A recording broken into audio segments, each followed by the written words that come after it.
to the appropriate newspapers and posted in the board office, 3 schools, municipal building, and filed with the clerk of the Borough of Emerson. If you're able, please stand for the Pledge of Allegiance. I pledge allegiance to the flag of the United States of America and to the republic for which it stands, one nation, under God, indivisible, with liberty and justice for all. Thank you, everyone. This meeting is called to order at 7:33 p.m. If we could have the roll call, please. Mr. Gruller, Mrs. Mara, Here. Mrs. Riccardi, Here. Mr. Smith, Here. Mr. Pasgard, Here. Ms. Crumhoven. Here. Thank you. Thanks for being here, everyone. Tonight, what we're going to do is start with a presentation by Ms. Gianna Apicella on our special education. So with that, we'll actually, are we going to do the? Let's do Kayla first. Kayla first. All right, so we're gonna. She doesn't have to stay if she doesn't want to. Okay, so what we're going to do is we're going to make a great presentation to Kayla Ellick for her 1,000 career points in girls basketball. So Kayla, if you could come up here.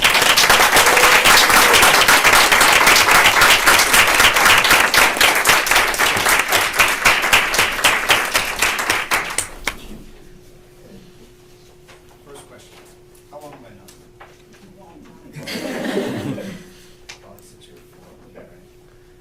Okay, well, we have Kayla here. Whereas Kayla Ellen has received the achievement of scoring 1,000 career points for girls basketball. And whereas the accomplishment is testimony to her dedication, tireless effort, and commitment to excellence, and whereas the Emerson Board of Education, Emerson, New Jersey, and County of Bergen wishes to recognize this outstanding achievement. Now therefore be it resolved that the Emerson Board of Education on its 28th day of April 2025 hereby recognizes Kayla Ellick on this achievement.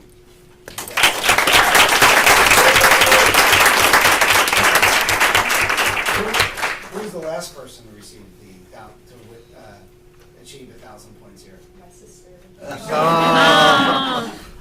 That's amazing. I hope this isn't embarrassing, because I don't know the answer to the question. In total, who had more points? My sister. Listen, you had a great career. I enjoyed watching you play basketball since you were a very little girl, every year, and you've been a joy to watch. I know, I was coach here. Coach is not here. You know great things that she would have to say about you. You just had a great year, and I enjoyed, I think many of the board was there to actually. I was just going to say the story behind that. Walked in, and we're actually there to watch you achieve that, so we're really very, very proud of you. So we'd like to get a quick picture. Yep.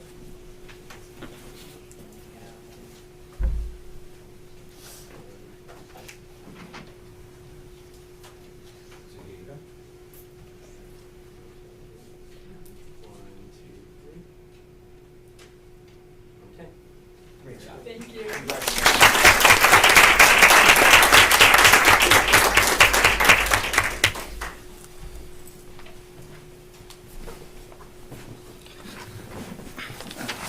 Congratulations again, Kayla, on your amazing milestone. So with that, now we'll move on to our special education presentation by Ms. I think I'm pronouncing it correctly, right? Apicella. So please.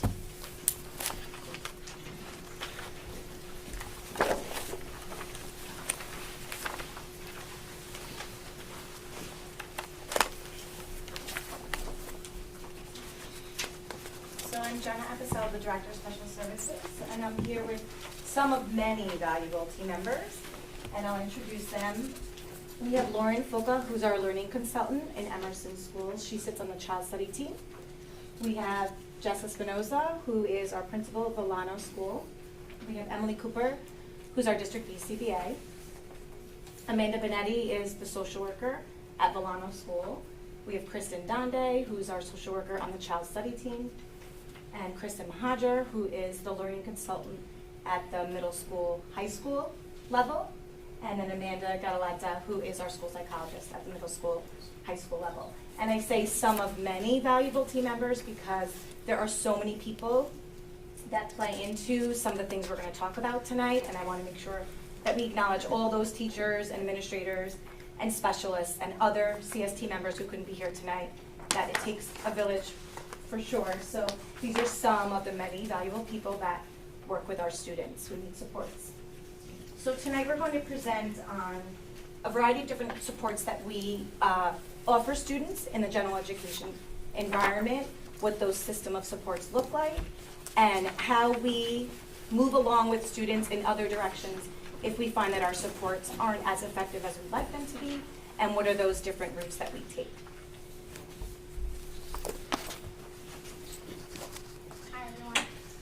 So one of our goals here at Emerson is to build a collaborative approach, and that's done through the district and school leadership team, as well as family and community engagement, and just overall building a positive school culture and climate. Within that community, there's an MTSS approach, it's the multi-tiered systems of support, and there's 3 different tiers that we'll talk about today. There's tier 1, tier 2, tier 3. So for academics, there are 3 different tiers, like Anna had said. We have tier 1, which is universal, it's for all students. This is what teachers do within the classroom. They just pull from their knowledge and they throw different ideas to help students with various things. It could be them consulting with a teacher or someone else in the school to target different areas within the classroom. So that's for all students. Then tier 2 is a little bit more support. There are some students that fall under this category. It could be tutoring, it could be different programs that the schools have. There's a lot of programs at Memorial and Volano that target specific groups of students to really help them in certain areas. It could be basic skills teachers pushing in. And then tier 3 is that more intense support. So there are a few students that fall under that category, and those are more intensive support. So it could be a student receiving basic skills daily and various other supports. And again, that's for a few students. Next year we will have an interventionist at Volano, and this person will be a really useful for all of the teachers and help across all 3 of those tiers to really target and individualize the need for some of the students. This tier support does continue up into the middle school and the high school in various different ways, including in our double block of language arts. We do have some basic skills push-in. We built an algebra support class for those students needing a little bit more help in the math realm as they reach the high school.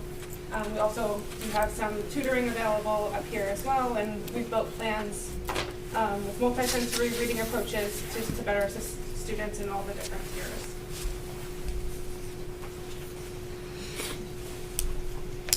For behavior, we also have the 3-tier system. So the tier 1 is for all students. So this would be things like classroom-wide positive behavior support systems or school-wide systems. For tier 2, this gets more specific to students. So this would be more like social skills training, behavior contracts, excuse me, reinforcement systems, check-in, check-out systems. In tier 3, we get even more specific to students who have specific needs and behavior intervention plans. This is where we're having therapeutic services and special education services come into play too.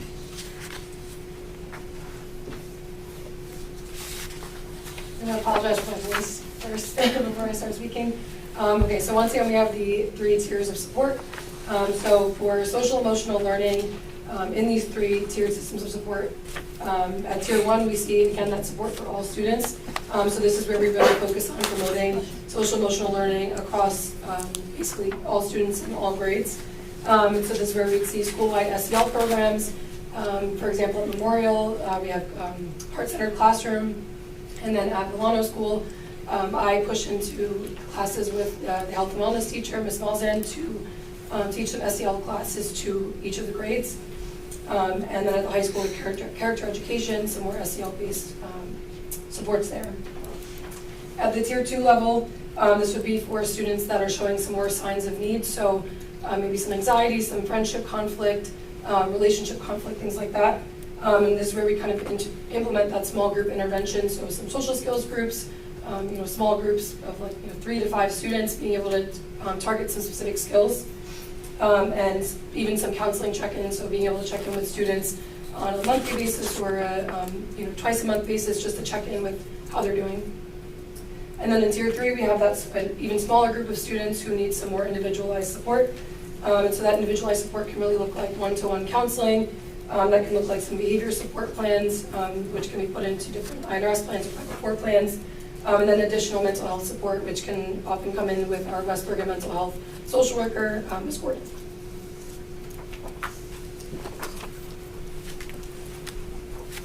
Okay, so once many of the Tier 1 and Tier 2 interventions and supports have been attempted and we're still not seeing the progress we would like with certain students who are having a hard time in certain areas, then the intervention and referral services team is consulted about that particular student.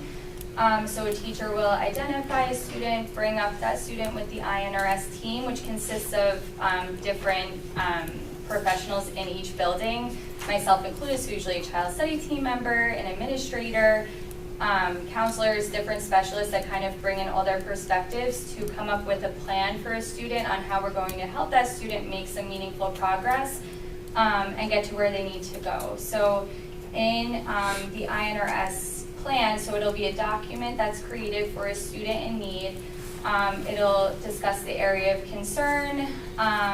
There will be some data that's discussed on how the team or the teacher came to decide that that student needs more support in the classroom, what kind of support they're going to receive, whether that's basic skill instruction, certain accommodations provided in a classroom, and there's certain goals that are discussed in the INRS plan to where the student should be at a certain point in the year.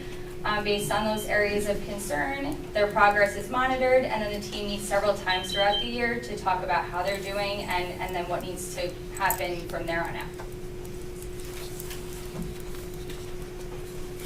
So occasionally a student will come into a 504 plan, which is also a general education intervention, for a student who has a physical or mental impairment that substantially limits a major life activity. And that major life activity could be learning, it could be attention, it could be mobility.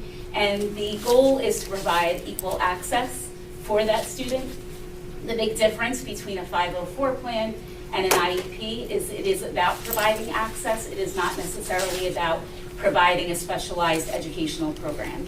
So that is the key difference, but it does support students through formal accommodations and a written plan where we meet yearly and review that plan and make necessary changes as we go through the process. So a 504 plan is available for students in need in that area.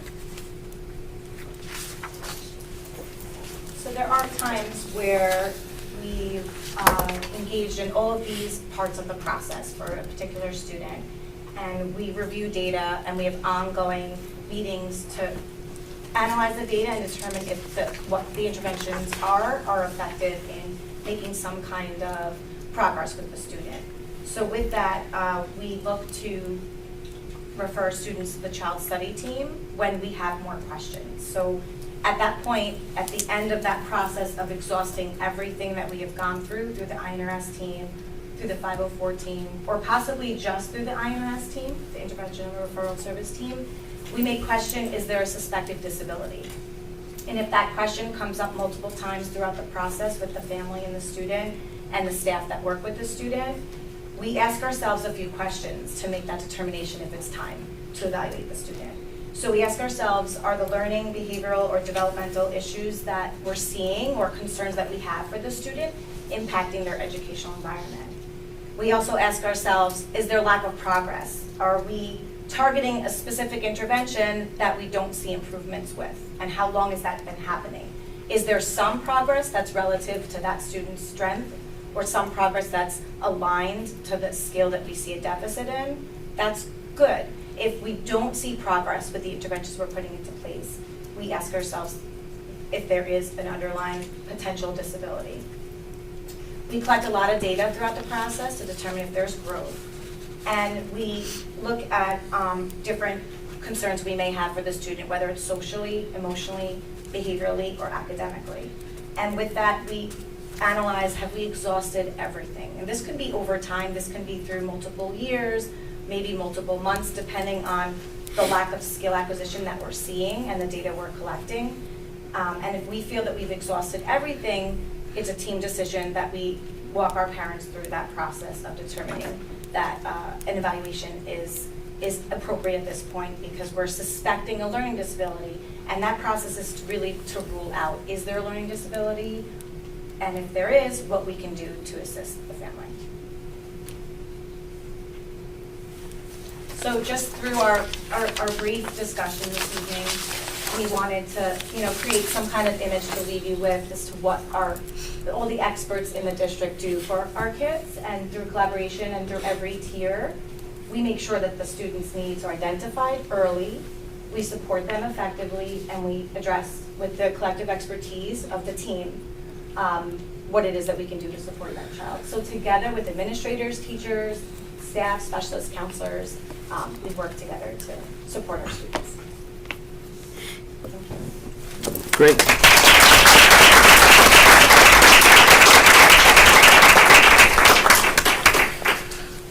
Any questions for Mrs. Apicella or the team from the, in terms of board members, any questions? No questions. No. I have I guess a question. In terms of, so you have this system, this three-tiered system across the various categories. What are some challenges that you see, or things that you would like to see changed, whether it's in the industry or things that are like the big hitters that you're like, if, aside from funding, obviously. But. So that's a great question.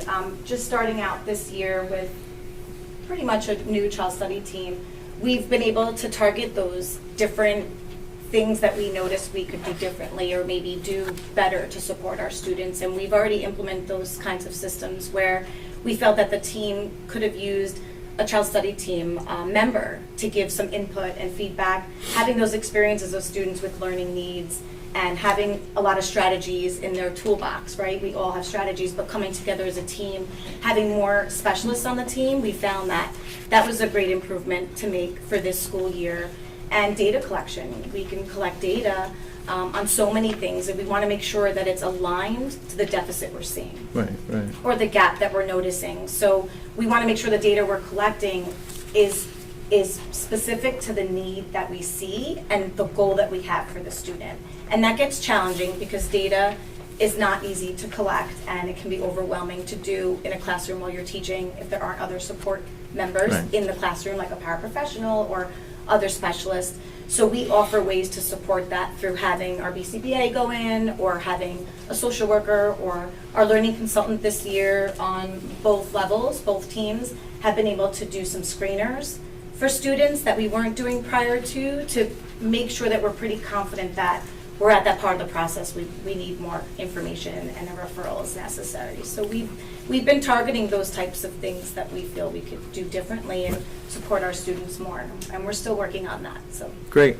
Well, thank you very much, and thank you to the whole team. Appreciate what you do. Thank you very much. Good job. Thank you.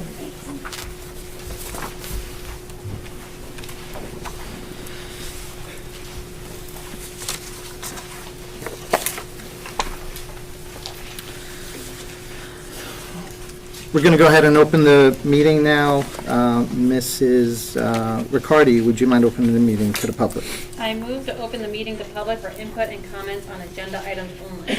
I second. Seconded by Mr. Smith. All in favor? Aye. I'm going to remind the public, there's a lot of new people here, that this is for that. Sure.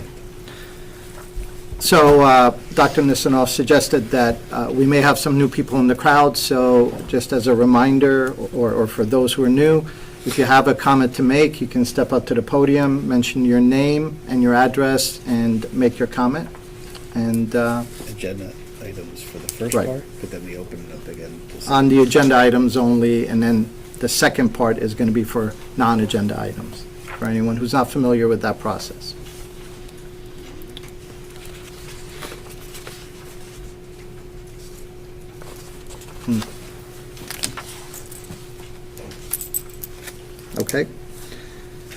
Mrs. Mara, would you mind closing the meeting to the Sure. public? I'll move to close the meeting to the public for input and comments. Second? Seconded by Mrs. Riccardi. All in favor? Aye.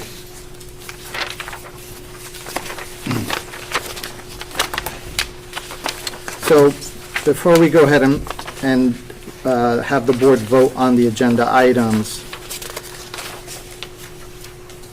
I would like to call out specifically, as we have our Teachers Appreciation Week coming up next week, I wanted to, on behalf of the entire board, convey our appreciation and our gratitude for all our teachers.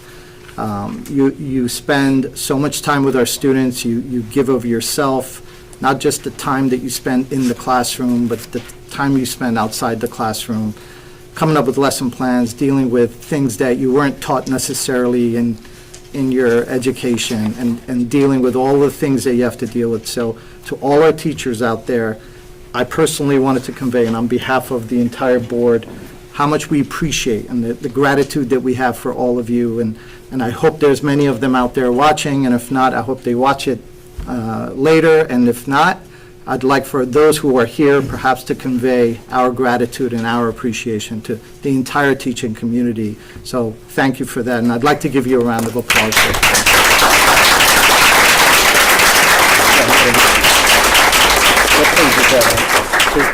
Two. So with that, the board wanted to formalize that, and we have an item on our agenda to officially and formally recognize that. So if you could all bear with me, I'd like to read that, and hopefully it's not more than half a page. It's not that. So, be it resolved that the Emerson Board of Education recognizes that teachers are the heart of our schools, inspiring students to reach their full potential through their dedication, passion, and unwavering commitment to excellence. And whereas our teachers work tirelessly to create inclusive, nurturing, and dynamic learning environments where every child is valued, supported, and challenged to grow academically, socially, and emotionally. And whereas our teachers demonstrate extraordinary professionalism, creativity, and resilience in meeting the diverse needs of their students, often going above and beyond to serve as mentors, advocates, and role models. And whereas the impact of a great teacher extends far beyond the classroom, shaping the future of our community, our nation, and our world through their influence on young lives.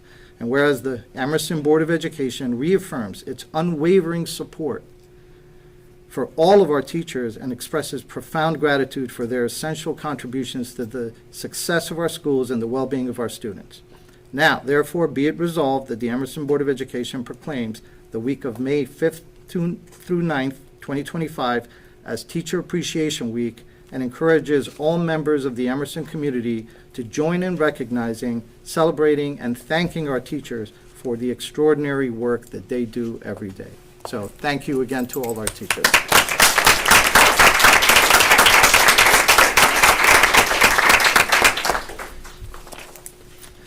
And with that, Mr. Smith, would you mind adopting motion A, please? I move to adopt all items on the above consent agenda. I second. Seconded by Mrs. Riccardi. Roll call, please.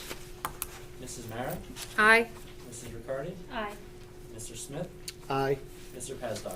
Aye. Thank you for that. We'll move on to committee reports. Mrs. Mara, Chair for the Buildings and Grounds. Sure, thank you. A brief report. We're going to have a very, very busy June, not just for the Board of Ed members, where we feel like we live here every day, along with our teachers and students, but because we have a lot happening in terms of buildings and grounds and facilities. So last week, we had a pre-construction meeting that was held to kick off the turf project, and construction will begin after graduation. So we're very excited, looking forward to that. Our tennis court project will resume at the end of June as well, to allow the boys to finish out their season. And then we also have the HVAC project at the high school for the gym is going to also be commencing as of June as well. Great. Thank you for that. Thank you. For budget and negotiations, 2 items. We've been meeting with the teachers union to discuss the contract, and I'm happy to report that we're nearing the completion of that meeting and that negotiation, and we'll be finalizing that shortly. And I think it's been going great, so we'll report on that when it becomes finalized. And then also, tonight, Mr. Momora will be presenting on the final budget for the year, and that'll be after the official meeting is ended and we open that budget meeting up, so more to come on that. For the curriculum instruction and student achievement, Chair, Mrs. Riccardi. Good evening, everybody. We met earlier this evening. Thank you, Mrs. Opperman, for all of your hard work and diligence. So let's get down to it. As mentioned earlier, we will be adding an interventionist to Volano. Fantastic for our students. Ladder for those at the back. New Jersey graduation proficiency assessment requirements are remaining the same, so there's nothing really to report there. It's status quo as is. It's something that we have always had our finger on the pulse of over here.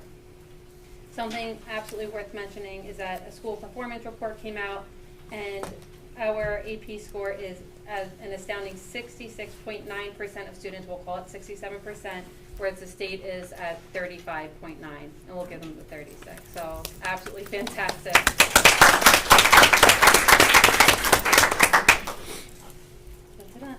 In 2024, there was a vote for a new literacy assessment requirement for grades K through 3 to be implemented in the, for the 25 to 26 school year. Hold on. We will train our basic skills instructors how to use Acadian's assessment to track this resource, as it was highly suggested in the working group in student literacy recommendations report, which was published this year. And I'm sorry, that is for next year. Yes, that's for next year. So my apologies. The other great news happening is that we were awarded a grant for AI. So thank you for doing all the legwork on that again, Mrs. Opperman. This grant is to continue computer science programs in schools, and it was only awarded to 12 school districts this year in the state of New Jersey. So grades 9 through 12 will have an aim, or will have a course that will aim to prepare students for future opportunities in computer science and STEM careers, and it is to be rolled out in 2026 and 2027. So as of right now, it's really getting the groundwork underneath us to create the curriculum for it, do the homework of such, working with other districts that have already implemented such programs, and seeing what's worked for them so that we don't make mistakes that they may have made. So when we, set off, we're in really great shape. So with that being said, we are living and exploring what other successful districts have implemented. Check, done. The middle school elective schedule is still in draft mode as we try to offer opportunities throughout the years for all of our students. For world languages, there has been a policy change to match the state graduation requirements to 5 credits. Previously it was 10, but we absolutely still encourage our students to take 4 years, as it's something that colleges do look for. The Italian program is to sunset after next year. The principal has been in contact with current enrolled students' parents. Unfortunately, there just has not been enough enrollment to keep this going. There is a new elective. Sorry, I had this as a question mark, but no, it's absolutely a check. There is a new elective, as it's on Dr. Nisanoff's agenda, for CP psychology, which is a step before AP psychology. So if a student is kind of exploring with the idea, not quite ready for AP, they will have the option for that, which is fantastic. And special education programming is being updated to support students coming up from Volano, as well as supporting our out-of-district students who will be returning to district. So all good news on that front. And of course, professional development, it continues, and it goes on and on. So thank you for all the hard work of our educators, of our administrators. You are valued and appreciated. And that concludes my report. Great, thank you, Mrs. Riccardi. We'll move on to the individual board member reports. Mr. Smith. Thank you. I would like to thank the team tonight for that great presentation. We've seen some great strides in that program, so thank you for that. I'm going to tease Kayla since she stayed. I think it was your coach from travel from 3rd grade through 8th grade, but I just leave it at that. No, it was always worried to make sure you stayed healthy. You showed up for games because we surely needed you. Congratulations again. I know how hard you've worked at it over the years, not just in high school. So, I want to thank the teachers committee that we worked with through the process of the new contract. It was my first time working through it. It's always a good learning experience, and you don't know what to expect. But I can tell you, it was a pleasure. It was great. So anyone who ever complained about it before, that's their problem. But I'm only teasing. And then finally, I want to thank John Lamara here for the budget that he's going to present. I'm trying to be short so we can move on to that. It's not an easy task every year that I've been here. I've worked on the committee. And it only seems to get tougher and tougher. He did a great job getting us through this, so I just wanted to thank him before he does his presentation. So that's it. Great. Thank you, Mr. Smith. Mrs. Mara. Thank you. First and foremost, I hope that everyone enjoyed the holidays and enjoyed their spring break. Much needed. We finally have spring today. I think that we're actually like turning a corner because yesterday was horrible on the soccer and softball fields. I wanted to just reiterate first before I move on to my report about teacher appreciation. I'm so grateful that we get to see so many teachers at our board meetings every single month. You all really are the backbone, the heart of our school district. It's normally around this time of year, and I know that my oldest has 2 of her teachers sitting here, that she starts getting overwhelmed about not having that teacher come the fall, and she starts to get weepy and teary-eyed, and we have a lot of tears between April and June. And I don't know what I'm going to do in high school when she has more than just one. So it's going to be a lot. But, you know, even if I could just share that anecdote and just show as a mom of young kids and one still on his way, and he might have a different outcome than his big sister. But, you know, she's certainly coming home feeling respected. She's feeling heard. She's feeling loved. She's feeling cared for. And that's all I can hope for as a mom who's sending my child into a school every single day for 6+ hours every day. And that even flows down to our fantastic staff for our before and after care programs. So taking my board member hat off for a moment and just really saying heartfelt that I'm so appreciative of the teachers, and I'm so looking forward to all of the teachers that they get to connect with in the future. So thank you, truly. I was absent at the last meeting last month, and I do apologize for my absence. My daughter actually got me sick. So I was home. I watched the meeting from start to finish, had many conversations before, leading up to that meeting, and after the fact. There was one thing that I really wanted to report on when I was, if I had been at the March meeting, and that was the Bergen County Unsung Heroes Award ceremony that myself and Dr. Nisanoff had attended to support our own Diana Tamayo, who's also one of our student board representatives. She's a dynamo. She's fantastic. I'm so thrilled that we were able to give this recognition to her. But this night means so much to me as a parent, as a board member, and being involved in this work every single day, because these students are overcoming and persevering through so much. I can't even tell you how many students were hit with cancer diagnoses or, you know, death of parents, and they were still charging through as the most positive beacons of light for their communities. So it's a really special event. I'm so privileged to be able to attend it, and I did want to report back that it was another fantastic year and a fantastic showing. Congrats to Kayla, Alec. I love that this is a family tradition. This is fantastic. Congratulations and well deserved on your achievement. Super impressed as always with Heritage Day, which was earlier this month. Had a fantastic time watching our 3rd grade students, now realizing how much closer I am to having this day and a box of tissues with me. Congrats to our National Arts Honor Society inductees that were just inducted into the Honor Society recently. I want to thank again John and the entire budget committee, all of our administrative team, our teachers. I know that John says this too, is that in preparing the budget, it's not just him, it's not just the central office, it really is a team effort.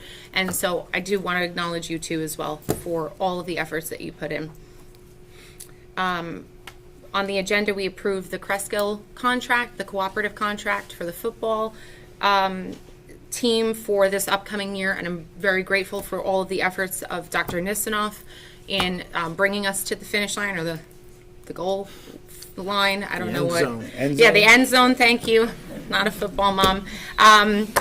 But thank you for that, because now we can properly prepare and plan for this upcoming year, this upcoming season. And finally, to Mrs. Apicella, thank you so much for your presentation. Truthfully, sometimes it's just great to have the presentation where you can really understand it from the ground up, and you can really see the work that's being put into these services that you're providing with your entire team.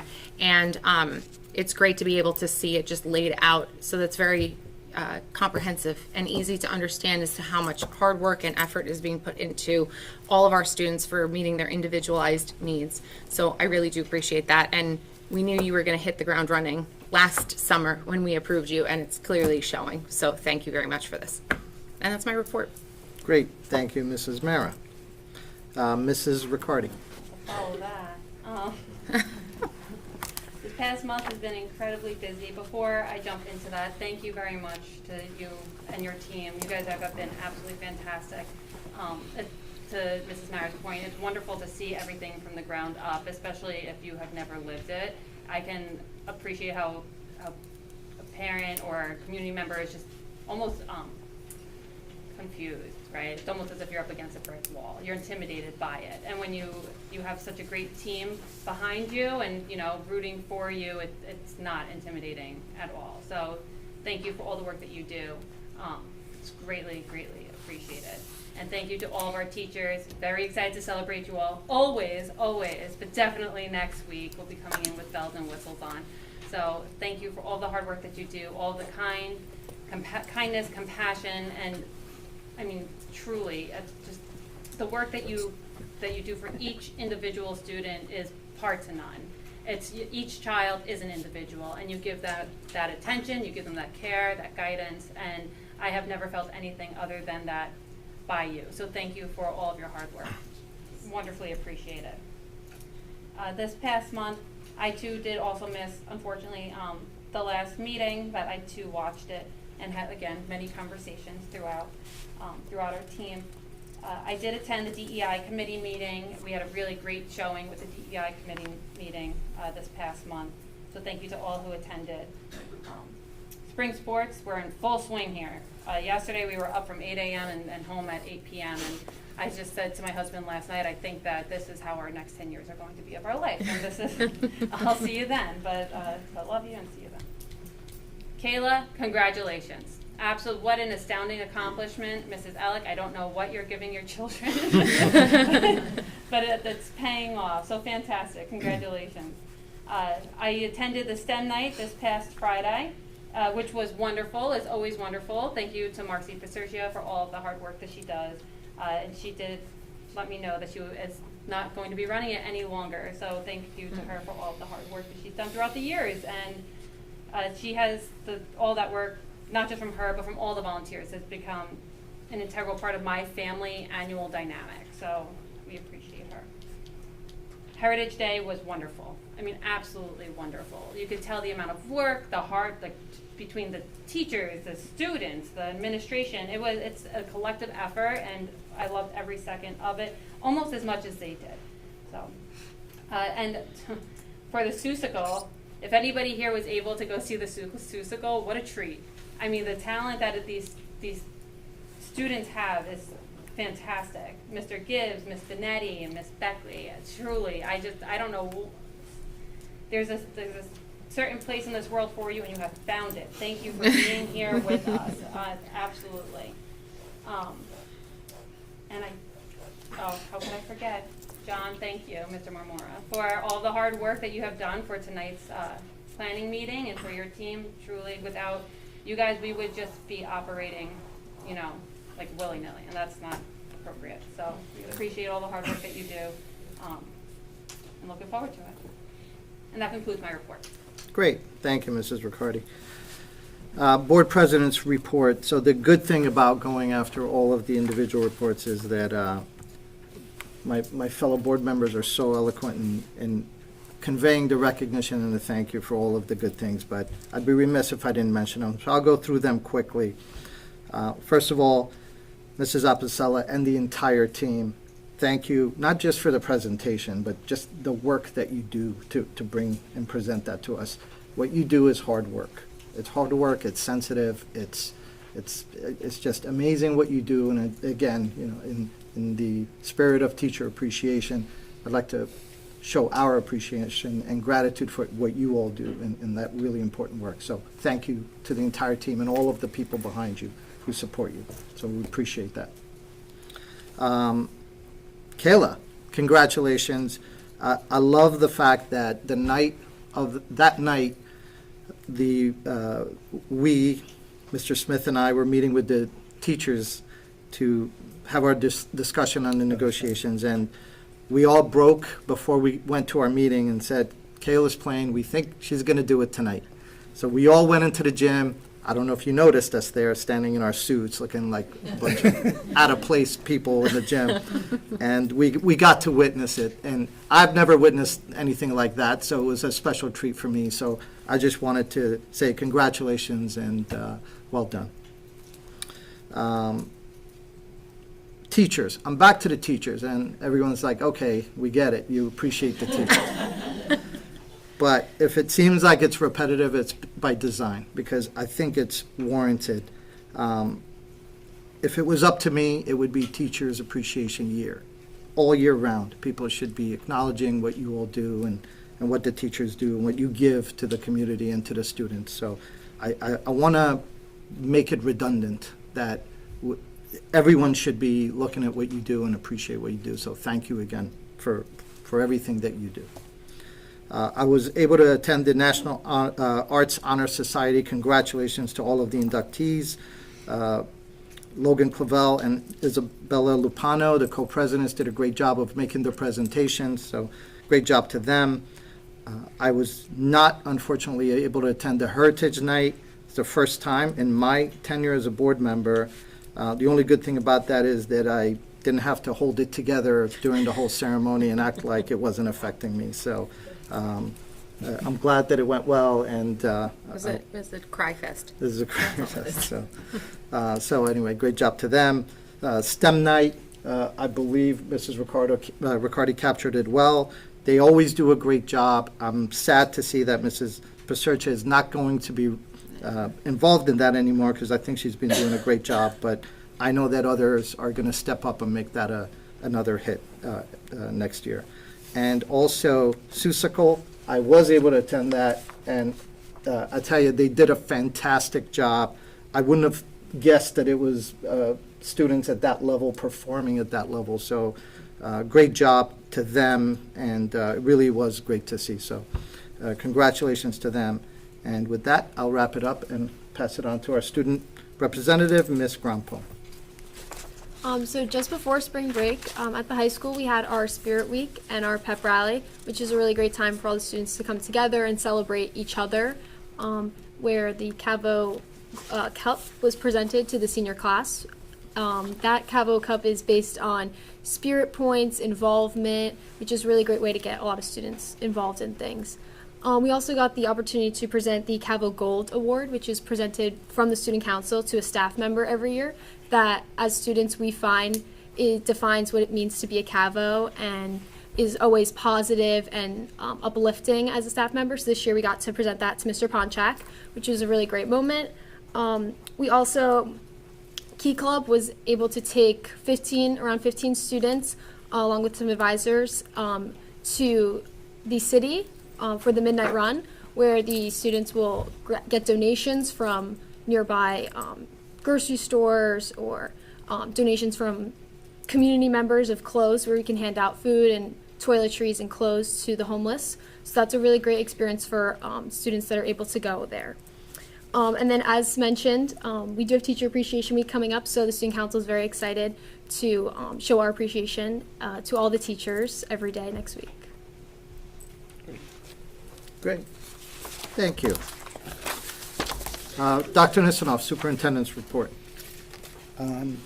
Sure. I'm sorry, I'm not done embarrassing you yet.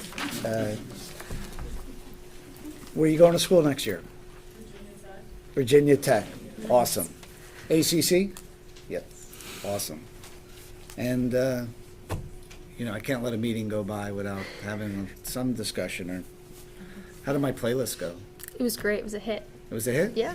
Was it really? Compliments. Okay, all right. That may be under duress, I don't know. I didn't pay you to do that, right? Okay. First off, yes, thank you to the team for the presentation on special education. All of you, I'm not going to go through all your names, but thank you so much.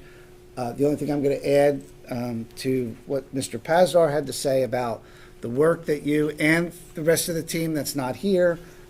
We do have some special education teachers in the room. We have special education teachers who are not here and team members that are not here. What often goes unsaid is that their jobs are one of the most difficult, emotional jobs in education, dealing with some great situations and some not great situations, and children and families that might be at the lowest points of their lives. And we have such a phenomenal professional team that really helps to support those kids and families. So thank you, and thank you for presenting this, because we do this work every day. Our teachers, they're familiar with our processes and some of the acronyms and all of those kinds of things. But for our board members of the community who come out to learn a little bit more, it's new information for them and good information for them. So thank you very much. I'm going to go, a lot of things that are on my list people have mentioned, so I'm just going to, I may mention them very quickly and briefly.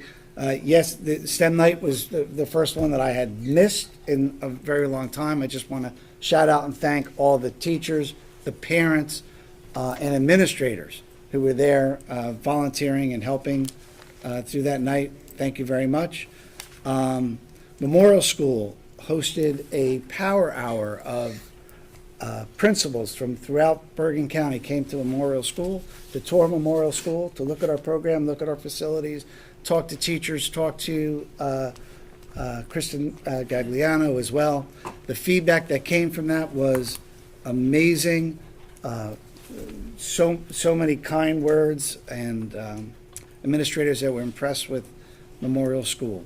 We talked about some of the Honor Society inductions. We actually had the National Honor Society induction, the National Art Honor Society induction, and the National Business Honor Society inductions all this week. And Mr. Ponchak also became an honorary member of the National Honor Society as well. Big month for Mr. Ponchak. Amazing when you hit a half-court shot, you get all this fame and comes your way. Yes, Heritage Day. Heritage Day was a great day. The Volano play, Miss Benetti, one of the directors, is here with us this evening. Yeah, it was fantastic. And who was I sitting with? Your daughter, John, next to me, and I leaned over and I said, have you ever read Horton Hears a Who? She never heard of it, and I was like. And I have the book memorized in my head from reading it to my children over the years. And for me, it was just a joy to watch the play and see so many kids enjoying themselves, performing and singing. They really did a wonderful job. Ms. Riccardi mentioned about the work of Mrs. Opperman. Receiving a very competitive computer science AI grant from the state. Yes, only 12 districts in the state of New Jersey received this grant, $41,000, and we're really, really excited about that. John, we're going to talk a little bit later about the budget, but what I have to thank you is, for 30 years, I had to do this presentation. I got to tell you, it's my second year of just watching you do it, and I thank you. I thank you for all the work that you're putting into it ahead of time, and I'll be there to help you along the process. And I won't say any more about our teachers. They're all here. I've known you all. You know how I feel about you. All I will say is that I'm looking forward to the leftover strawberry cupcakes that are going to be left in my house at the after next week, as we this weekend goes into baking mode at my house. So with that, that's all I have. Great. Thank you, Dr. Nisanoff. And Business Administrators Report, Mr. Momora. And I'll defer for the budget hearing. Okay. All right. So with that, we'll go ahead and open the meeting to the public for input and comments. Mrs. Mara, would you mind opening the meeting? Sure, I'll move to open the meeting to the public for input and comments. And second. Seconded by Mr. Smith. All in favor? Aye. Aye. So again, a reminder, if anybody would like to make a comment, please step up to the podium, say your name and address, and make your comment, please. Good evening, everyone. My name is Denise Downing. I live at 15 Lexington Avenue. I want to start and thank this crew right here. I have 2 students who are the recipients of your services, and some of you guys have been with me since 1st grade, and I cannot thank you all enough. One of my daughters, who's a sophomore, Lily Downing, is here tonight because we are very disappointed that we are sunsetting on the Italian program. We're also disappointed because there was no warning. There was nothing put out to let them know that enrollment was down and that the program wasn't doing well. Lily does have an IEP and does have some dyslexia, and Senora Habib is an incredible teacher and really made my daughter love Italian. Not just my father-in-law, Carl Russo, sitting in the second row, who is Italian and got her to eat meatballs, but really fell in love with the culture, the language, and having it be something other than Spanish. Prior to them coming into the high school, they were not exposed to any other language other than Spanish. So to have the opportunity to take an Italian class was so wonderful, and I know the enrollment was small, but I don't feel like as a parent it was communicated to us to say, hey, are your students interested? Because our program is dwindling and we really need more support in the program in order to keep it. I know we are a small district, but I feel like we need as many options for our students as possible. So I am here to ask if it is a possibility at all to reconsider or at least to look at it.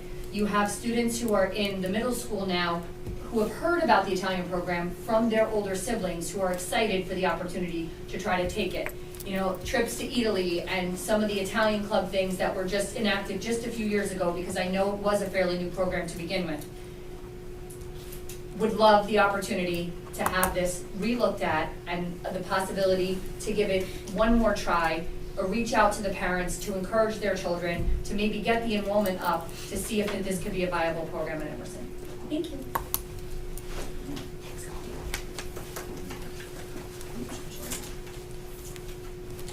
Hi everyone, my name's Shannon Lucas, 126 Longview Drive. I was born and raised here in Emerson. My 3 children are 3rd generation Cabos. My kindergarten teacher is somewhere in the audience. And my husband and I are very proud to be raising our kids in this wonderful town. I am in the unique position of having a child in each building in the district, and therefore get to see 3 different teaching and administrative staff styles. I can honestly say without a doubt, I wholeheartedly trust our teachers and admin to keep my children safe and provide them with quality instruction each and every day. As a veteran public school social worker, I am experiencing firsthand the impact of the recent Department of Education stance on DEI in the state's public schools and the threat to cut federal funding. Last month, I had the pleasure of attending our district's monthly DEI meeting for the first time, and the biggest regret I have is not attending sooner. I was beyond impressed with Dr. Nisanoff's handling and reasoning with maintaining the DEI committee in wake of all the loudness that is being heard regarding this issue.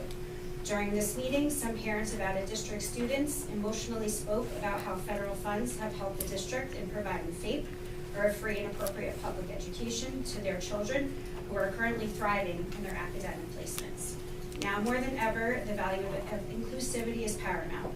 This means actively working to understand and value different perspectives and creating a culture where everyone feels safe, seen, and heard. I am so proud to be a part of a district that is not backing down in supporting their mission and vision and continue to provide equity and inclusion within their buildings, despite pressure to do so by some. Simply put, representation does not equal indoctrination. Exposure to different viewpoints helps students develop critical thinking skills, empathy, and a broader understanding of the world around them. It's ludicrous to me that as a society, we expect our teachers to lay down their lives for our children in an emergency situation, yet at the same time accuse them of executing personal agendas and indoctrinating practices. I think it's super important who this is all about, ultimately, our children, our students. Like any other parent, I am just trying to raise kind and honest humans. I know that Emerson's teachers and administrators are helping me in this task each and every day. In this day and age, I firsthand know how difficult and taxing it is to be in the education field. Therefore, I believe it's important to outwardly show our gratitude and appreciation for our amazing teachers and administrators. I would like to ask anyone who is inclined to do so to please stand for a brief round of applause for our amazing educational staff.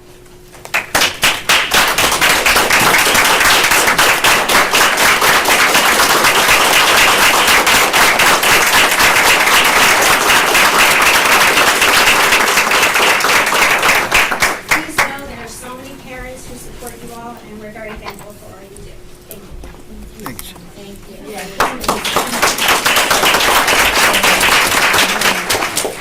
Hi, I'm Erica San Antonio. I think I've just given my address. Sorry, I've never been here. 147 High Street. I have 3 children in the district, similar. So I have someone in Memorial, a child in our middle school, and then an out-of-district son. So I have a different perspective in regards to support that I've received from Emerson. So I just want to take this moment to recognize and thank the Board of Education, our superintendent, the principals at all 3 schools, and the remarkable staff and dedicated teachers who pour their energy and passions into supporting our students every single day. Yeah, this was me at TBI too. The work you do is nothing short of essential, and the impact of your commitment is shown within our community. Your devotion to providing quality education is truly valued, and I want you to know that it does not go unnoticed. The past few months have tested us all. As a parent of a child with a disability and as someone who believes in the importance of choice, understanding, equity, and education, I have witnessed these challenges with both hope and concern. I cannot begin to imagine how much more difficult it has been for those committed to ensuring that diversity, equity, and inclusion remain at the forefront of our educational system. These principles are not just words. They are the foundation upon which strong, compassionate, and thriving schools are built, our heart. They should never be optional, nor should they ever be removed. I'm incredibly grateful for your unwavering commitment to ensuring they remain central to our children's education. Diversity, equity, and inclusion are not only necessary, they are fundamental to ensuring that every child receives the education they need and deserves to flourish.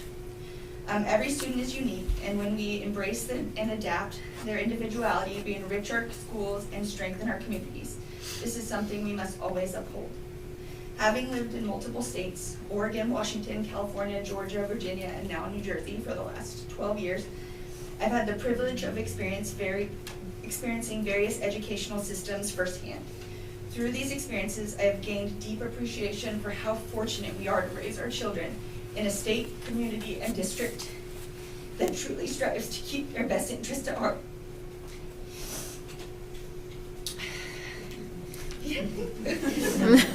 I've seen the difference that getting it right can make, not only in my own educational journey, but for those around me, and most importantly for my 3 children who have received services from Emerson. No system is flawless, and we always have room for growth, but progress comes from the courage to learn, to adapt, and to keep our focus on what matters the most, the students. I'm thankful to be in Emerson, To every one of you who plays a role, seen or unseen, in shaping the future of our children, thank you. Thank you for your perseverance, for your dedication, and for your unwavering belief in the power of education. Your hard work and selflessness not only transforms lives, but it also inspires hope. This community is made stronger because of you, and I deeply appreciate all that you do to build a brighter, more promising future for our children. That's it. Hi,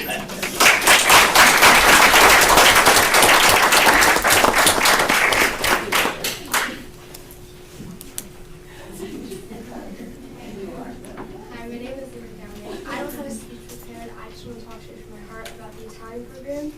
So I was fortunate enough to be able to take it my freshman year. Unfortunately, this year didn't fit into my schedule. But it pains me to hear that it's going to be dissolved because I have a younger sister and a younger cousin in the district who would love to take it.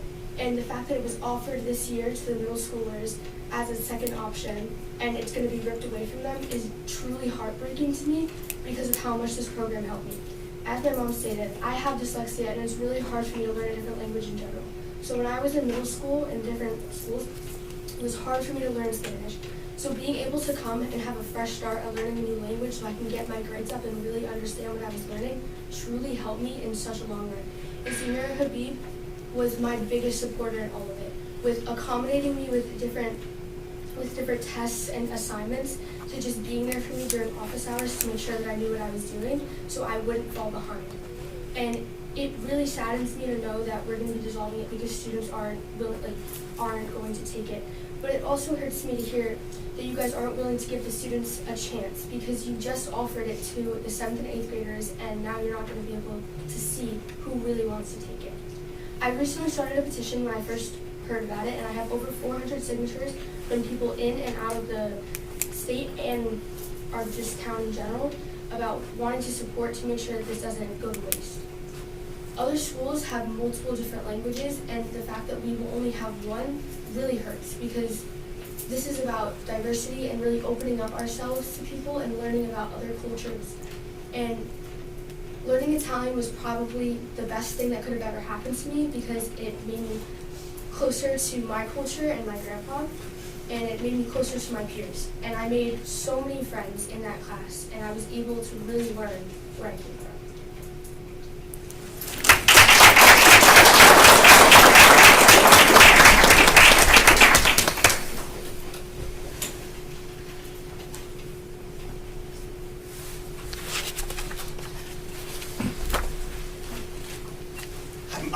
Mark Sutzel, 186 Eagle Drive. I just want to take a short, I just wanted to shout out the custodial staff at Memorial.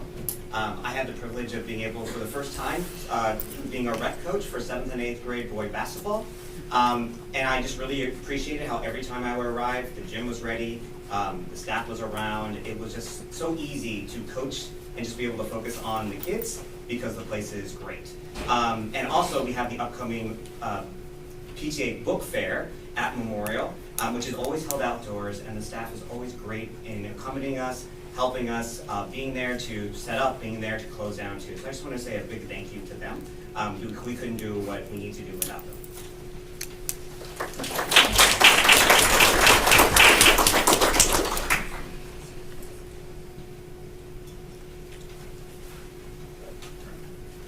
Linda Neested, 132 Denver staff. I don't have anything prepared.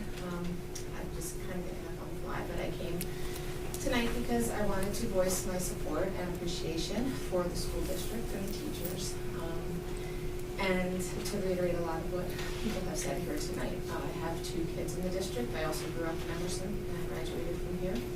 I didn't really expect to be raising my kids here, but it's where my husband and I came, and I'm very happy that we did.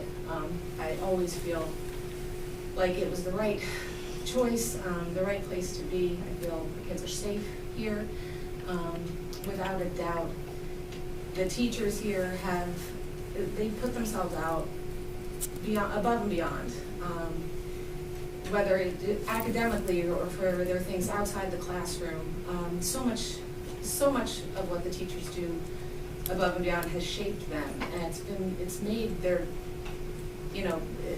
social lives have been shaped around those activities. And I always think, the hours put in, they don't have to do as much as they do. And they do it with joy and with love, and it's evident. And so thank you in spirit of Teacher Appreciation Week. You're appreciated all the time. And also, I just hope the district just always continues to all of the programs that are given, and the way nobody wants the opposite of diversity, equity, and inclusion, because everybody needs to be seen and included and understood, and I really believe that they are here. Some specific things I've always wanted to say thank you for. I've been into many meetings, but I never actually got up and said anything personally. So now that I'm here, and as well. From elementary school, when Odyssey of the Mind was brought to the school for a few years. You know, it came at a time when my oldest, who was not, into sports after 3rd grade, Odyssey of the Mind came around when she was in 4th grade, and it was a whole new world. There was something for her and for other kids like her who thrived doing things like that. That was amazing. We are a small district, and I know how scheduling can be a challenge when it's a small district, and there have been times when, if a student wants to take a certain amount of AP courses, maybe their music class doesn't fit in or something else, and the district has worked and the administration has worked to make sure that they could still participate in the things that they enjoy doing. I'm sorry if I smell like a barbecue. My husband and I were just grilling outside. I feel pretty greasy, but I still wanted to come in.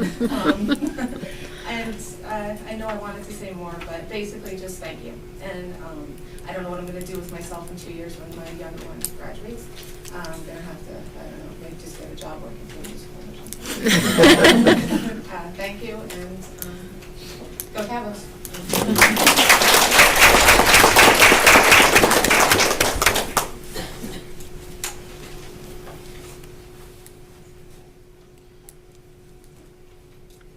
I also don't have anything prepared, but Cheyenne Travers to Lakeview Drive. I can say with confidence that Mrs. Habib is one of the best teachers I have ever had. She is the sweetest, and she is good at what she does. And it's one thing that she has to find a new job, and she's going through interviews, but it's another thing to completely get rid of the program. It's said by our board that diversity is cherished, but limiting the amount of languages that's offered to students is the opposite of diversity. And just in general, I was also struggling in Spanish classes, and I found it very helpful that the school was offering Italian as an alternative for students. And I know there's a lot of Italian people in this town. That's true. And so I know a lot of them are happy to see that their kids can learn about their culture. But that opportunity is kind of being taken away while also being provided to younger students, if that makes sense. So I just feel like it's very unfair overall for people who want diversity in the system in terms of language. And it's also unfair to Mrs. Habib, who now used to have a great job, now has to go find interviews, and considering she also just gave birth, it must be very hard. So I just hope there is an alternative for the students who want to keep learning Italian. Thank you.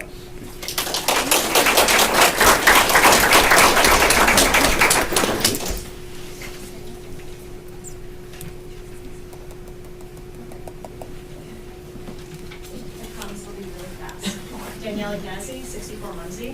I'm going to be really short. I actually really just wanted to issue a thank you and make sure that everybody in this room and everybody who's watching understands the importance of the grant that I think you helped to secure regarding computer sciences. So for anyone who doesn't know the numbers, I've done a fair bit of research on cybersecurity because we all should be. It's probably where all the jobs are going to go in the near future. Number 1 GDP in the world, United States. Number 2 GDP in the world, China. Number 3, anyone want to take a stab where all that money goes to? $9 trillion. Cyber criminals, okay? So Germany should be our number 3 GDP in the world. They're making about half of what criminals make on cyber crime. So in case you're wondering where the jobs are going to go from a computer perspective, well, what we could potentially lose from coding to AI is definitely going to show up in cybersecurity.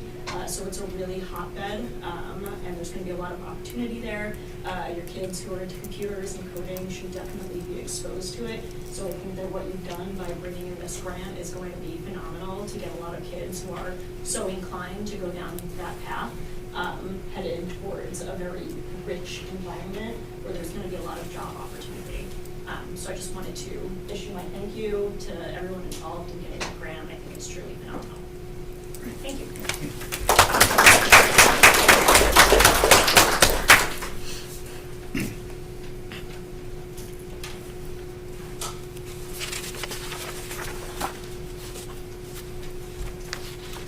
Okay.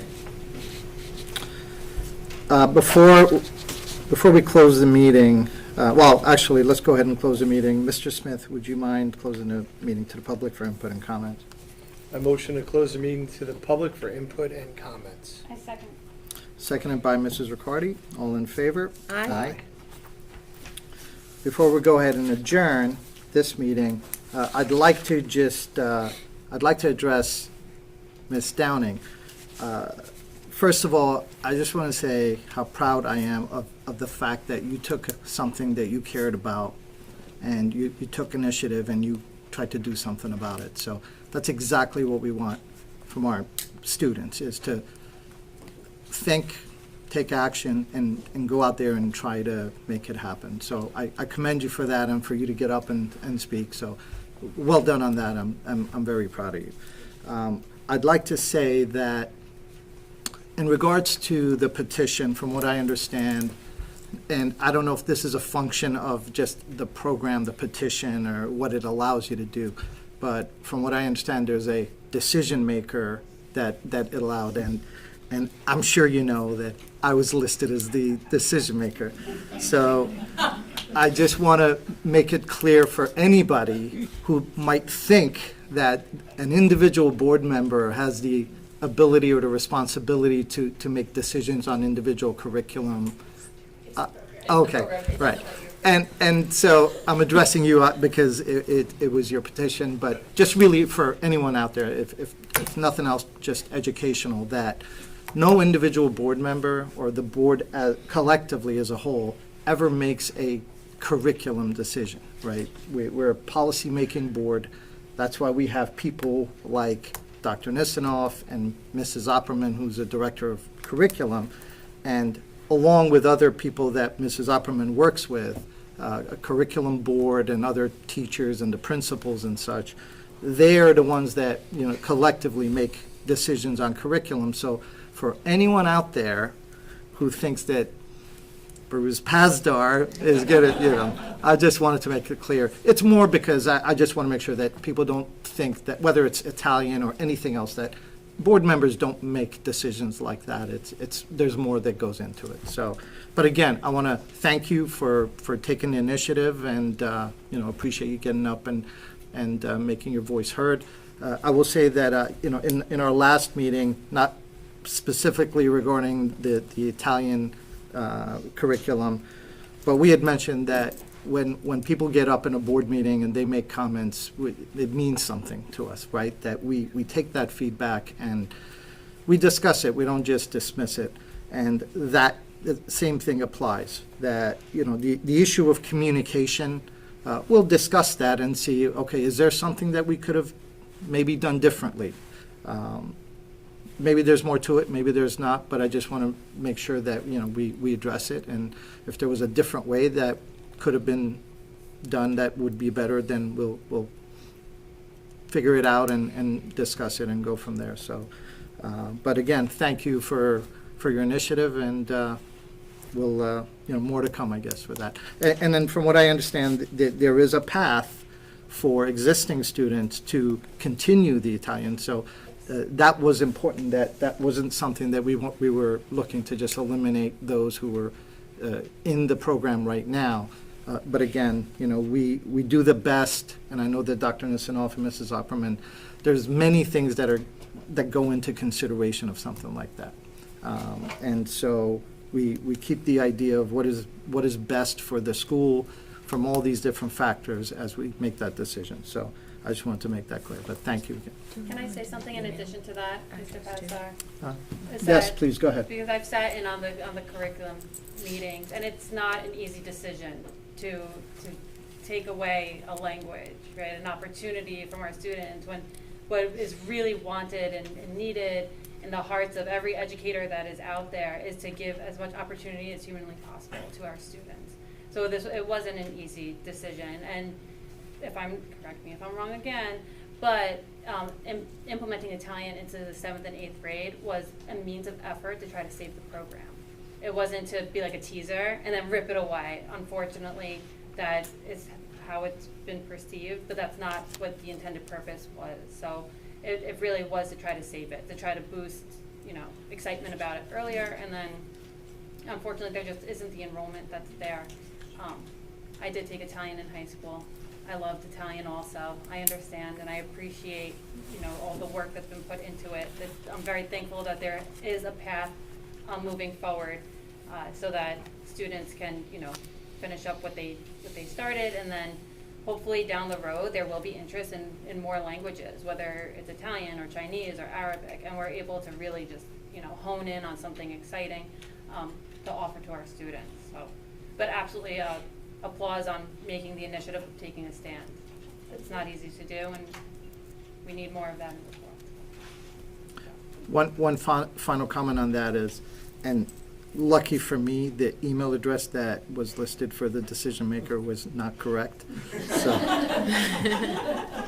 So I'm only pointing that out if there are people who had sent emails when we're expecting some type of a response, auto or not, that I don't know what that email was, but it was, I think the program maybe screwed it up for you. Maybe put in like what school it was for, and I think it just hit you because you're Right, okay. So, it just generates, I gotcha. Education president came up, Right. whatever email was exact to you or to they found, could be Right. nothing. Right.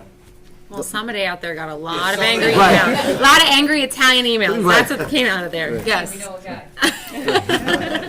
Anyway, again, so with that, we'll go ahead and wrap it up then. Dr. Nisanoff, please, go ahead. Yeah, I normally don't have much to say afterwards, but I just want, just a couple things. First, Lily and Cheyenne, thank you so much. Yes, we're all very proud of you. Having the guts to come up here before a meeting, ask any of the parents who came to the microphone how nervous they were before they walked up. It really takes a lot of guts, number one. Number two, thank you for just being passionate about something and coming forward to adults. I've been at this table now for over 30 years, and I can't remember the last time students came up to protest anything. I wish you'd protest anything, whatever it is. But we know how meaningful this is to you, and know that the community feels the same way. It was, only 4 or 5 years ago we had a strategic plan, and the community came together, and we all said the same thing. We need more languages. We need more exposure to different cultures. It was a goal of ours. Everything you're feeling about about it being taken away, we feel it too, that we really believe in having that option, and we would love nothing more than to have multiple options for a world language. So know that we really do feel the same as you do. But more importantly, thank you so much for coming forward, for being so respectful and articulate in coming and speaking before us. So we're very proud of you for that. And Mr. Pazar talked about issues of communication and things. Know that sometimes things just get away from us and get out in front of us before we have even a chance to think about the communication. And that may have been the case in this particular situation. Just lastly, just a broad thank you to the parents who came to the microphone. I really believe that our teaching staff really needed this tonight, and know that there's many of the faculty are here tonight. Many are watching online. Many will watch it when they, during the week. But hearing the support that came from the members of the community, it really sends the message to the faculty of what real Emerson is about. And I think that was done tonight. So on behalf of the faculty and staff, I want to thank those of you who did come to the microphone tonight to speak. And with that, that's all I have. Great. Thank you, Dr. Nusinoff. So with that, and oh, by the way, did you all know it's Teachers Appreciation Week? All right, I will stop now, but with that, Mrs. Mara, could you close us out, please? Sure. I move to close the meeting to the public and adjourn at 8:53 p.m. to discuss an executive session, legal and personnel matters. In the conference room of the Board of Education offices, no action will be taken at this time. The board will return to open session upon completion of discussion and may or may not take action at that time. The next meeting of the Board of Education is scheduled for May 12th, 2025 at 7:30 p.m. in the high school media center. I second. Seconded by Mrs. Riccardi. All in favor? Aye. Thank you very much, everyone. We are going to have we're going to take a short break, and then we're going to have our budget hearing. So for any of you who really want to hear the numbers, stick around. I saw that. This down. How are you? That's like, I'm not the guy. I swear. No, but I got to tell you. I really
This meeting is being held in conformance with the Open Public Meetings Act, and the time, place, and agenda of said meeting has been conveyed to the appropriate newspapers and posted in the board office, 3 Schools Municipal Building, and filed with the clerk of the Borough of Emerson. This meeting is called to order at 9:06 p.m. Roll call, please.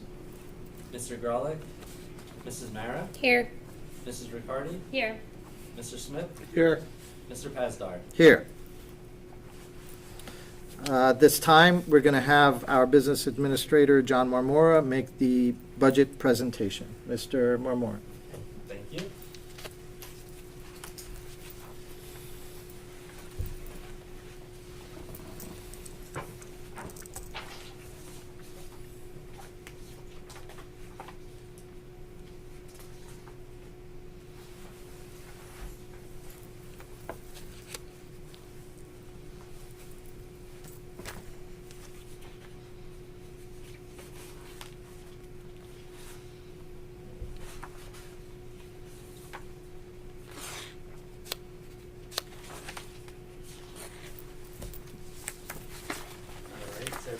Thank you, everyone, for joining us tonight.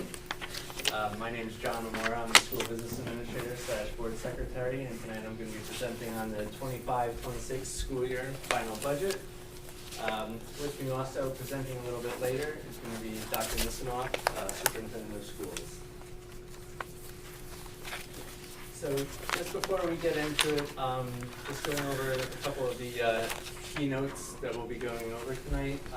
One of them is going over the budget process, so just educating everyone on how the budget is put together, some of the constraints and some of the guidelines that we have to follow as a public school district in order to comply with state guidelines and state statutes.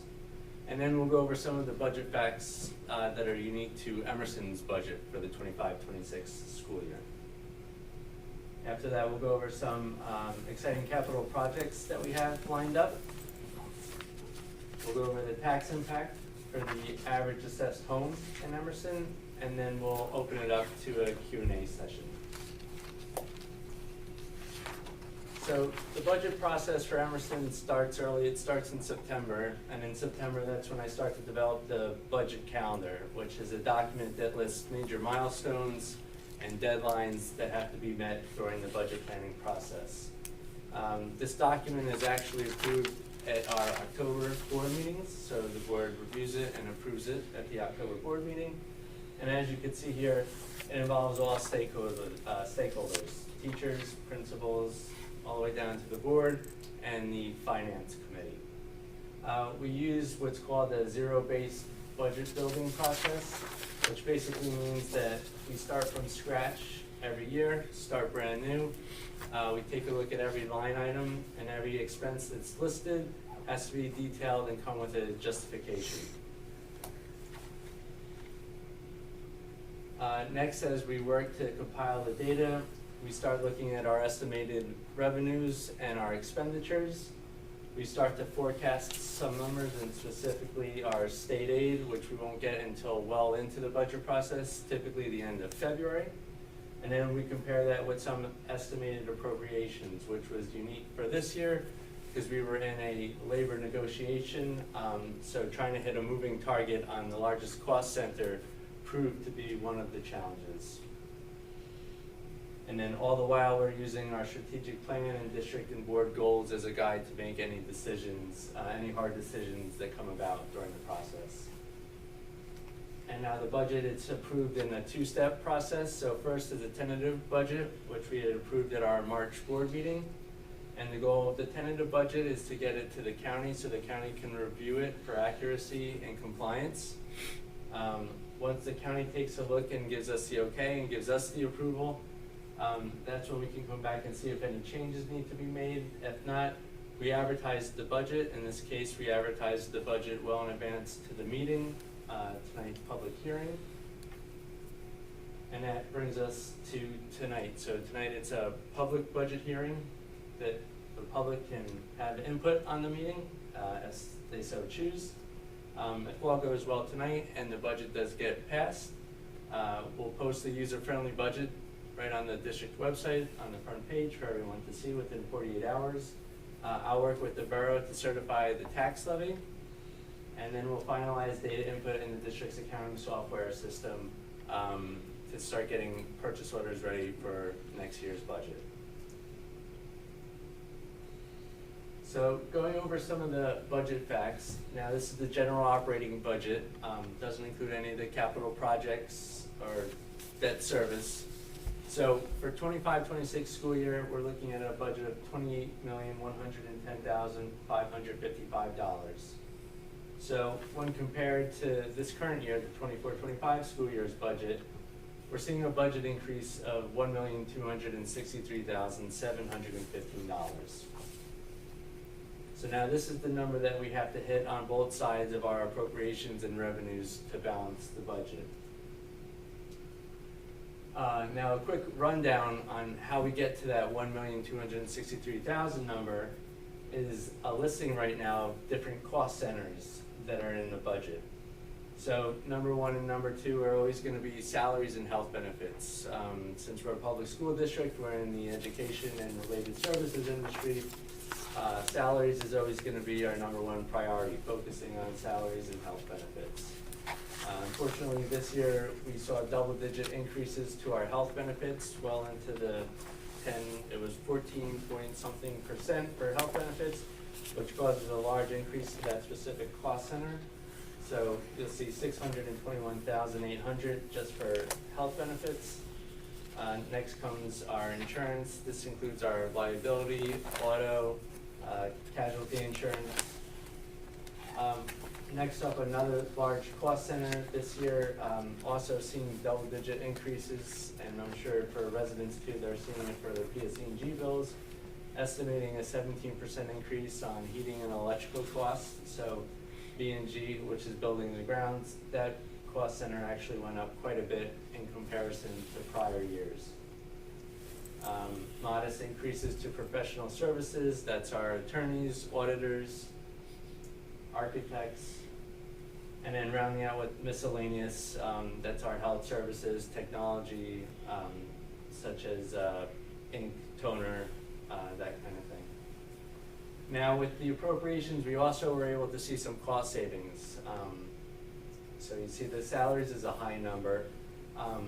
We were able to bring some out-of-district students back in district. So in comparison to prior years out-of-district tuition budget, we're actually saving about $474,000. And one of the byproducts of that is less students going out of district means less students to transport. So we're also seeing a decrease in our transportation cost center of about $60,000. And with child study team and special education, this is related services, outside services, also seeing increased efficiencies here too.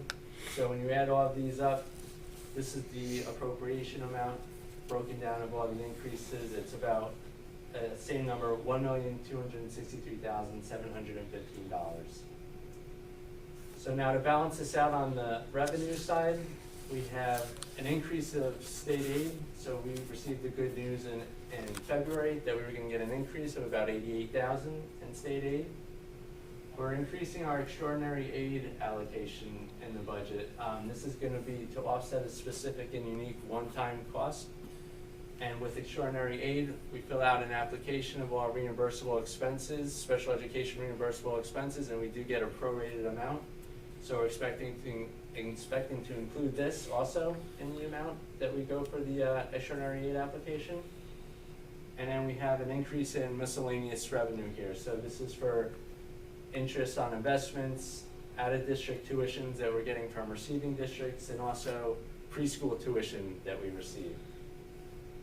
And then rounding out the tax levy increase, which I'll get to later in the presentation when we talk about the tax impact of the budget. And adding all this up, we tie out to the $1,263,715 number. So in lieu of a pie chart, I thought this was like a nice graphic. A shout out to AI with the help for this. So my first foray into an infographic. And what this does is in the bottom right-hand corner, it shows that the total budget there, $28,110,000, and it's at clear runaway with the salaries and health benefits. So with this year's budget, salary and health benefits actually make up over 77% of the budget, about $21 million. So I put this up here, it's just a nice graphic to see that in comparison to the other cost centers, how much of a focus we have to keep on salaries and health benefits in order to manage and effectively maintain the budget. So with that said, Dr. Nisnoff, I think, is going to come up and go over some of the programs and other offerings that this budget is going to include.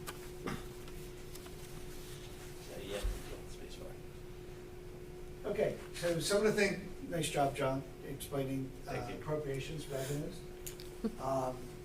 Some of the things, big and small, some are large items, some are small items that are included that sort of impact our program.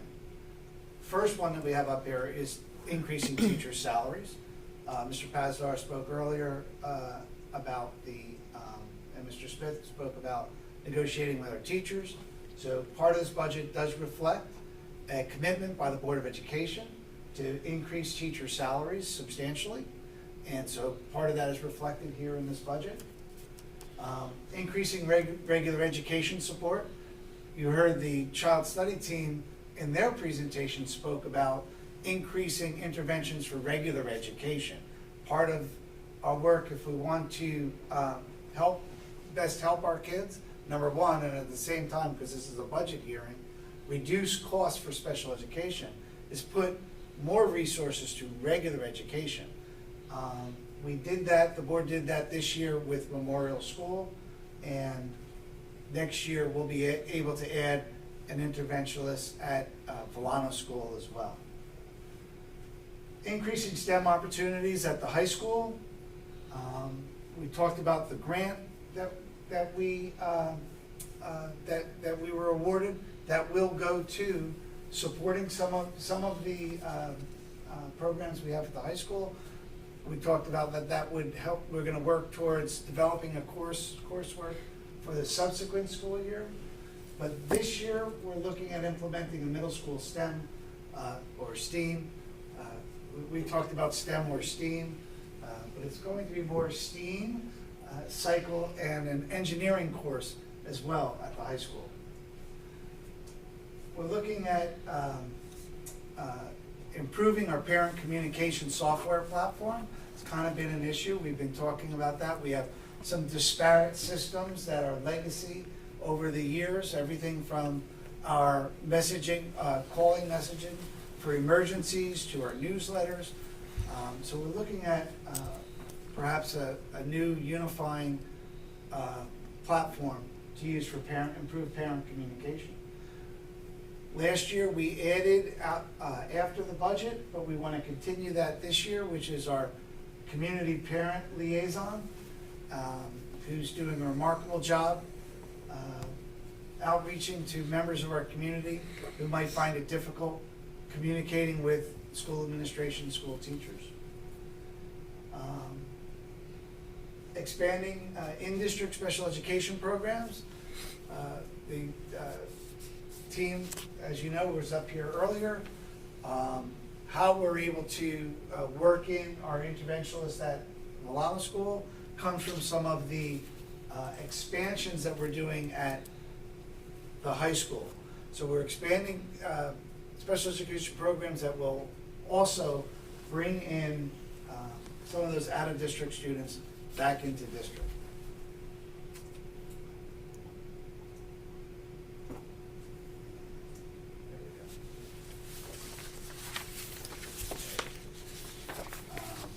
You mentioned, Ms. Barron mentioned our continuing our cooperative with Park Ridge and Cresco.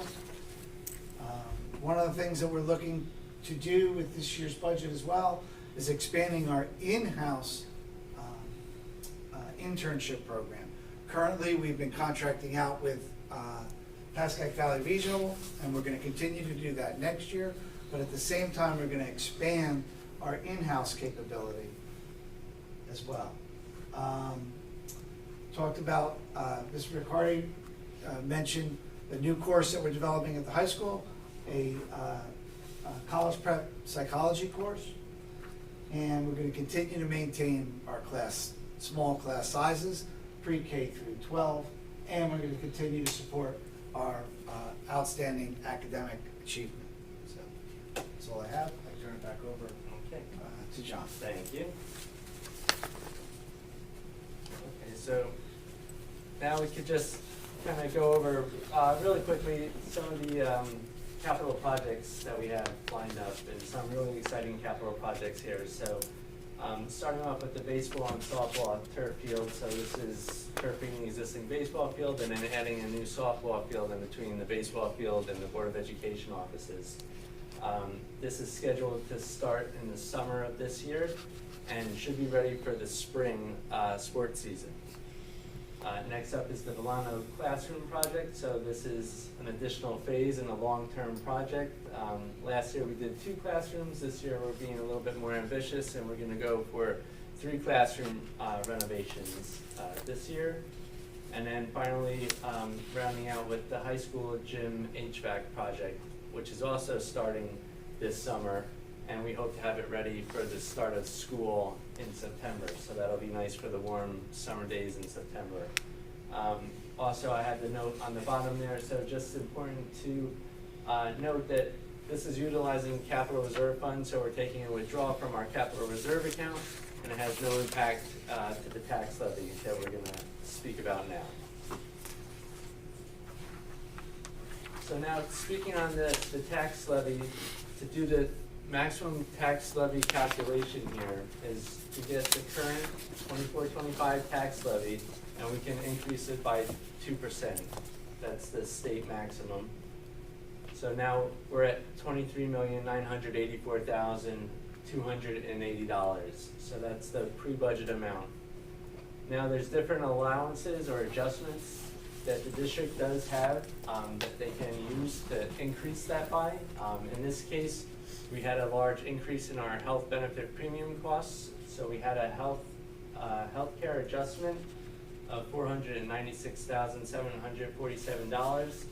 So this allows us to have a maximum tax levy for the 25-26 school year of $24,481,027. So with our maximum tax levy, tonight we're proposing a tax levy of $24,414,111. So we're coming under that cap by $66,916. And you might be wondering where that $66,000 will go if we don't use it.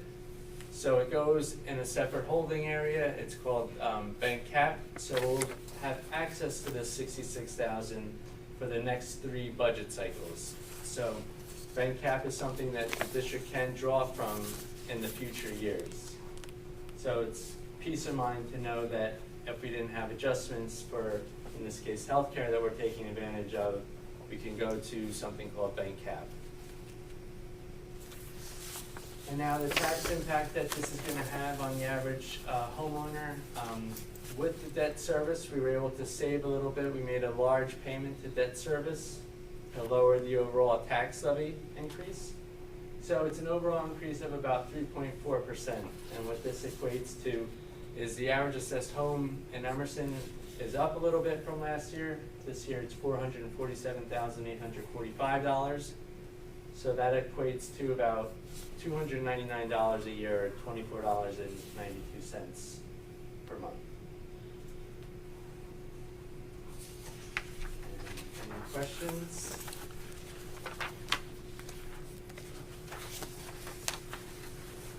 Thank you. Nothing from the board. Okay. Thank you, Mr. Momora. Thank you.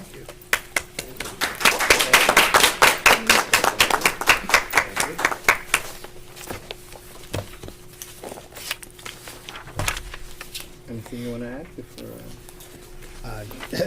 Just to say, again, thank you, John, both for doing the work and me not having to do that, all of that presentation. I very much appreciate it.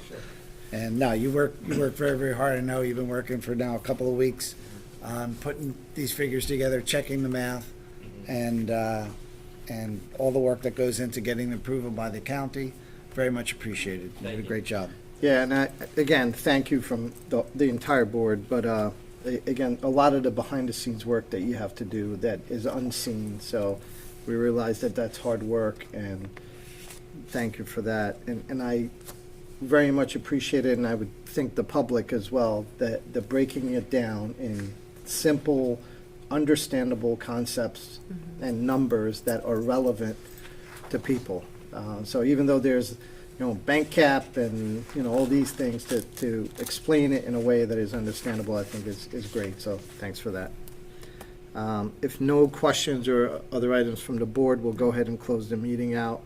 Mr. Smith, you want to close that out? I move to close the meeting to the public. A second. Seconded by Mrs. Riccardi. Roll call? Mrs. Mara? Aye. Mrs. Riccardi? Aye. Mr. Smith? Aye. Mr. Pasdar? Aye. Thank you very much, everyone, for coming.